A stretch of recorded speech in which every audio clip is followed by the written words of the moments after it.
Welcome to today's Tuesday Talk. Yesterday was Martin Luther King Day, and I want to quote for a moment from one of his most beautiful pieces, the letter from Birmingham jail, in which he said, "I am cognizant of the interrelatedness of all communities and states. I cannot sit idly by in Atlanta and not be concerned about what happens in Birmingham.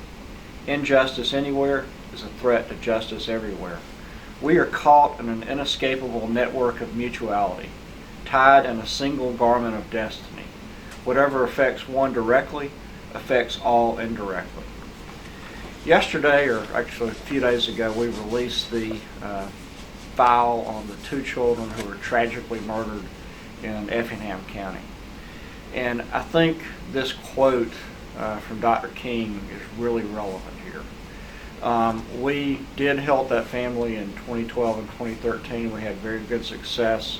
The children were apparently being homeschooled, were very isolated. We're in a community where people just didn't call the police very much or didn't call child welfare authorities when they saw something suspicious. And as a result, we have a reactive system. We get more than 100,000 complaints of child abuse and neglect every year, and we have policies to try to triage those cases. And in this situation, the policy was followed. The call that did come into us in 2017 regarding possible physical abuse at the home was screened out because it was something that the child who reported it, said had happened like a year before. We need to review that policy, and we also need to take this case seriously. The reason that I do this work, and I know the reason that many of you do this work, is because you agree with what Dr. King said. Whatever affects one of us directly affects all indirectly. And I cannot sit here idly by in Atlanta and not be concerned about what happens in Effingham County or in Hayhira or in Savannah or Muskogee. It's my responsibility to make sure that our policies and our practices are the best they can be. And this is one of the reasons that I have really emphasized over the last few months, empowering those of you on the front line to make sure that you have the support that you need to do your work, and also judging you and holding you accountable on the basis of whether or not you're doing the right thing in the way that we ask you to do it, and not necessarily on the outcome. So I don't fault the intake worker here.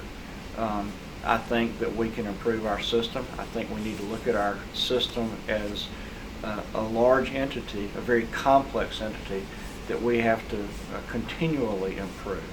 So this is a tragic situation. We need to take it to heart. We need to look at it as a call for us to do an even better job whenever we can. We also need to work together with our communities to break down situations in which children are isolated, to make sure that communities are actually working together, to make sure that everyone takes to heart Dr. King's words and understands truly that whatever happens to one of us affects all of us.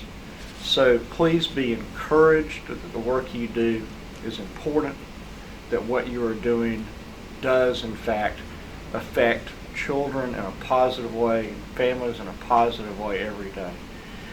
Perhaps on a more positive note, let me say that we are going to be presenting Governor Kemp's budget to the joint Senate and House Appropriations Committee today. I think you'll be very pleased to find that all of our state workers has a recommendation for a 2% merit increase. But we've also received a number of additional supplements to our budget. We'll be able to hire additional ABD, or age blind and disabled Medicaid eligibility workers. I know that y'all have needed relief. We are going to have special teams to follow up on closed cases. We're putting in additional money to help us and also to help our providers implement the Family First Prevention Services Act. We're putting in additional funds for out-of-home care. And I think in general, we are in a situation where we have been able to benefit from growing tax revenues over the last year. And Governor Kemp has been generous in allowing our agency the funds that we need to do this work. Now the key is, and the onus is on all of us, especially me, to make sure that we're doing this work well. I thank you for joining me in that battle. I thank you for doing it in the spirit that Dr. King, I think, would want, which is a spirit of love in which we all care for each other and we are motivated to do good work because we do care for each other.